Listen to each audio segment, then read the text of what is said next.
putra Kamsadewa slawasipun gesang kula dadi ratu wonten Sukapura kula dadi ratu dhewe kula golek kamulyan dhewe dereng akeh Kamsadewa ngemis nuwun dhumateng Rama Prabu Basudewa hari kandhang samangke Kamsadewa badhe nyuwun dhumateng Rama Prabu Basudewa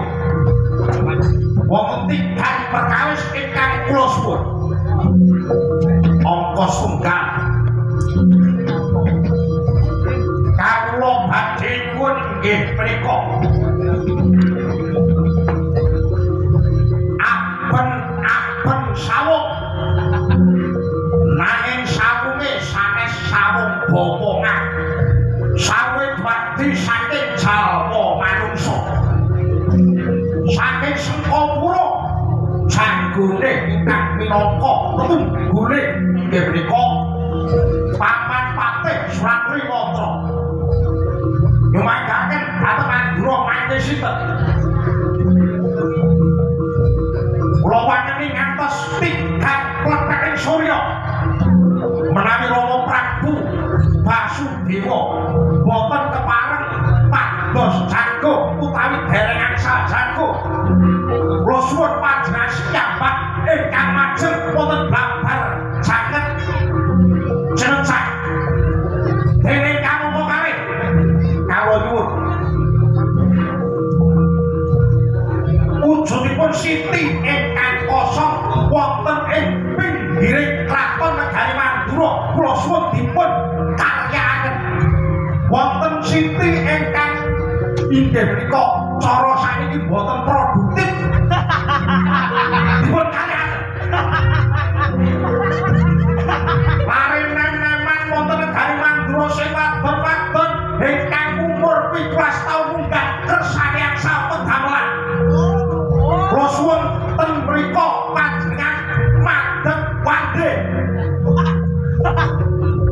ingkang wonten wandhe sing jagi lare neneman sing wadon-wadon saking negari Mandura ingkang dipun sadhe inggih menika wujudipun tempe sing iso ngawe-awe bikang sing iso siu tumpang tahu sing iso mesem bumi mangke sing langganan kula nyambak Rai Rama Prabu boten kepareng munjulaken ropeken dados pamontengken putra kula Kamsadewa Mandura Pancakula tambah abang kula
Suksmawati luwih payu ana marang panjenengan ingsun. Arya Prabu. Arya Prabu Rama. Kowe krungu dhewe. Anakku lanang Kamsadewa. Duwe pamontah kaya mangkono. Angka 1 Kamsadewa jaluk wujute ya kowe mau lemah sing nganggur ana kiwa tenene kraton Mandura digawe warung remeng-remeng cetane aku ki ratu kok dadi germo sing apa lho Kongso Dewa Jaluk wujudnya adu jago nang adu jago dudu saka dudu jago bomongan nanging jago kan dumadi saka jago manungsa diwangane 3 dina yen 3 dina ora entuk jago aku dhewe sing kon maju kuwi anak sapa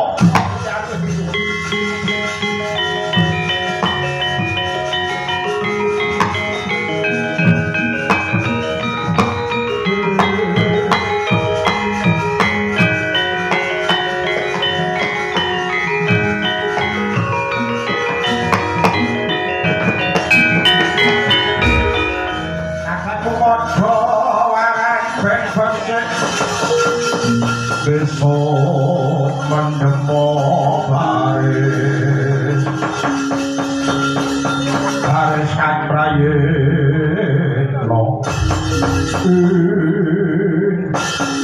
ayo Prabu wong mesti bareng nang dawu ora kepiye anggon nite preksa ana ing Widara Kandhang Okrasana Narayana lara ireng apa kabeh wis dewasa prestunipun Duk rikala ari Buddha manis kepengker Buddha menika rebo manis menika legi dinten rebo legi kang kawuli kula kautus Mbak Prabu Basudewa kinten inggih menika niki preksa kahanan Widara Kandhang Prabu ampun Mas Sumelang ampun kawaten putra paduka wonten Widara Kandhang Kakrasana sampun wus ari ngagesak tegesipun menawi benjing badhe ngertosi sing Prabon paduka dados ratu wonten negari Mandura boten muciwane ora Allah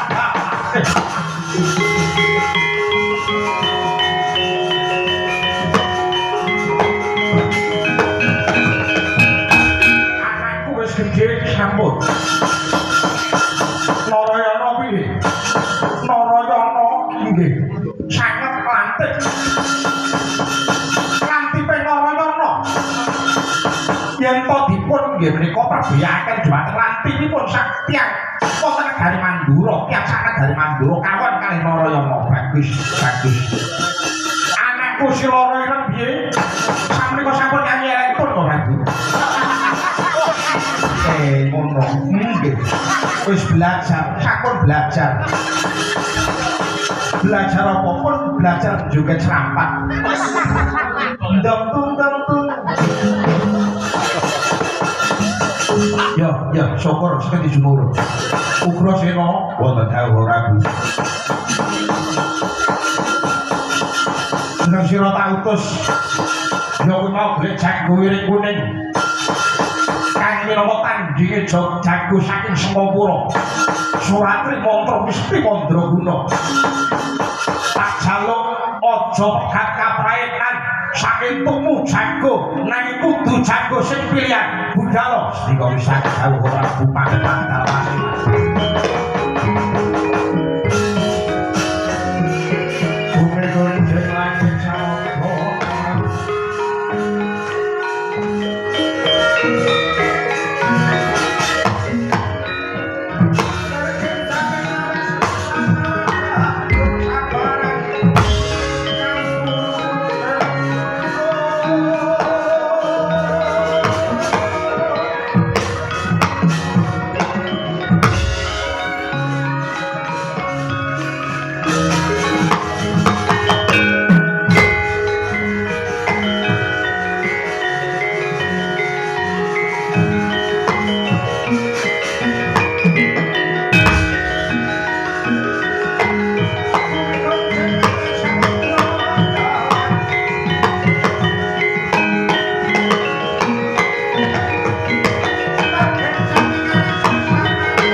Sang Kakrasana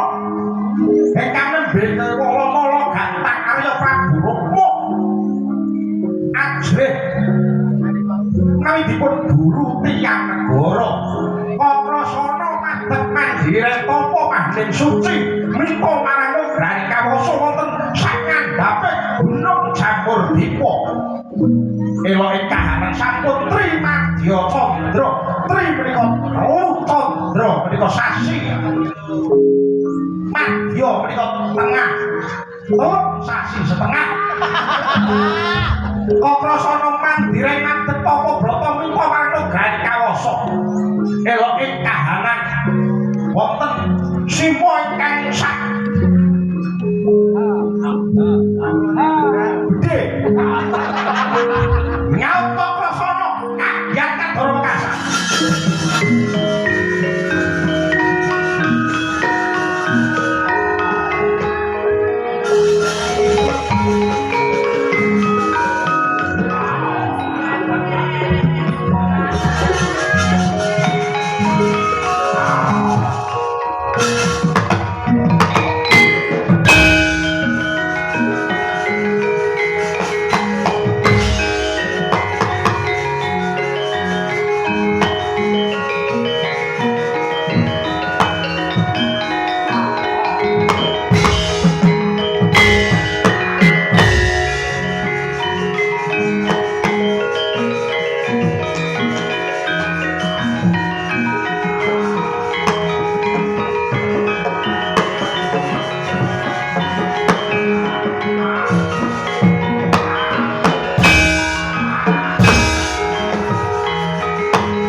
Samirana Damre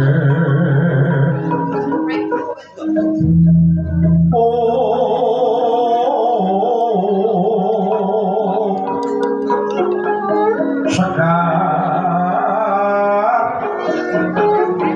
Kadu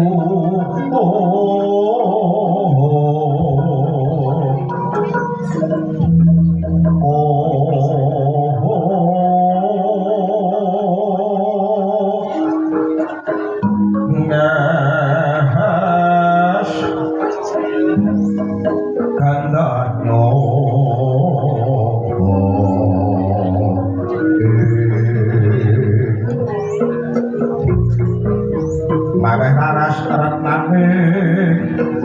ndriyo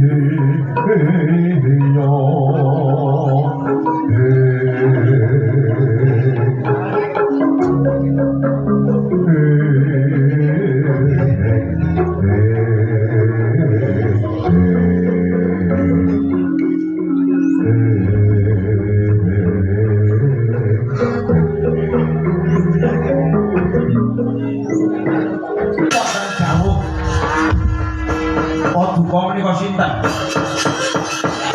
macan gembong kang gedhinipun mesak maesa dados jenengan menika sinten mangerti ya ngerti tahulun Makrasana ulun iki dewa ulun iki dewa kang manitis parang jenengi Makrasana ulun Bathara Brahma Paduka Bathara Brahma bener sing dadi kandha kita mangerti ya nger arek kalungguhan samangku saka bombong bungaing rasaku dene jeneng kita Makrasana wis gelem mangkung tarak brata puja marang Gusti kang Murbendwati jeneng kita Makrasana bakal ulun paringi pangandel-andel wujude gedaman kang angka 1 ya kuwi mau Nenggala dene kang angka 2 ya kuwi mau Alugara besok yen Makrasana wis antaraning dewasa Makrasana bakal mangerti apa gunane pangandel-andel iki mula geger Makrasana tanpa ana wujude Nenggala karo Alugara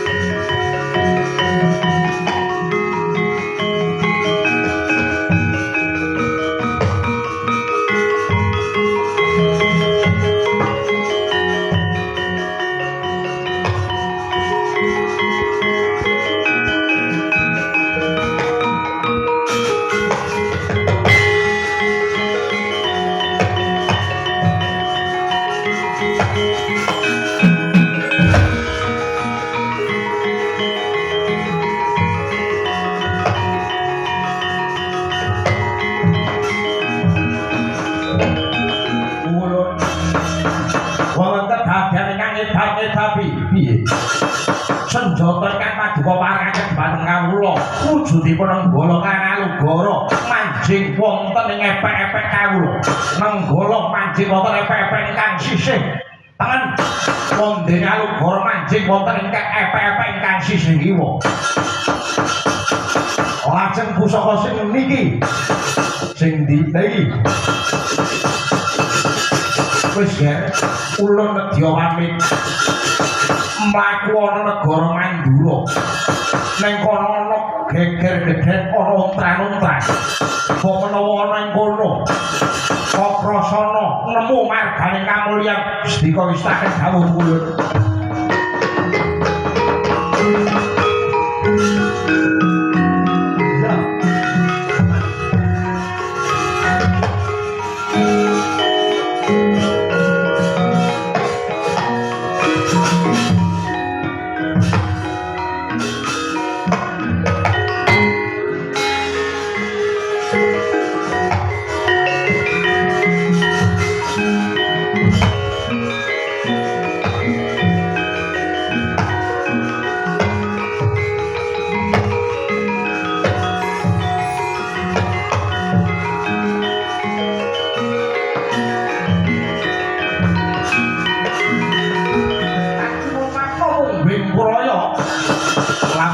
tutup nawianing jajahan kaluraning Ratu Kendhung kecenging pernatan setengah jam kas ora bakal rampung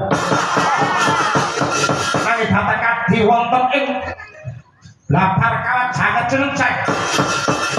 wadya bala saka Sengkapura eling-eling wadya bala saka Sengkapura kabeh wujude buta ratune buta patihe buta Liwanagara Bistik Pracari Bayangudin Hamrahansi kabeh wujude buta sing jaba buta sing jero buta kaliya terapi pindha lintang panjenengan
raksasara maruta pawana gana margana pawana gana margana paman surat mantra mas ketoke jago saking Sengkapura panjenengan sampun siap sioko modern sampun guys ampun mulai dipungsuh kali piye mriko jalma manungsa latihan macan 1000 kula mboten badhe gigit bagus yen Pak duka panjenengan paman Suratri mantra sampun siap siaga monggo enggal minggah wonten babar jangket babar kawat jangket cenecek nggih sedika wis tak dawuh kumpara nenggo sedika wis tak dawuh duwe pegawean karo kowe. Pegaweane kados pundi? Yen samangsa-mangsa kumbara nang gondra tontonan adon-adon jago. Ngerti wujude manungsa bule. Kan pawakane setengah bus, setengah cendhek, candak pateni. Nggih, manungsa setengah bule, setengah cendhek, candak pateni. Bagus. Yen kowe ngerti manungsa ireng cemani pawakane cendhek kowe lencir. Pawakane cendhek kowe kuru candak pateni menungso ireng cemani candak pateni bagus yen kowe ngerti wong wadon sing udakara umure 15 taun wong ireng manis candak pateni aja nek ireng-ireng kuwi senenganku munggah blabber jangan kawat jangan jenenge cakra iki Ustaz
wah iya wis sapa le aku Bratasena wis sapa Suratri Mantra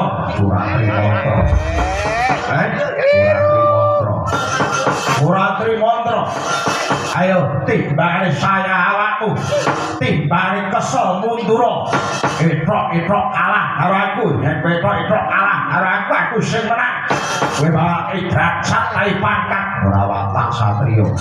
Satriya netepi tak hitung saku. Oh, parah. Agan saringlang nyawamu. Maju.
Sikil nganti bengong barang.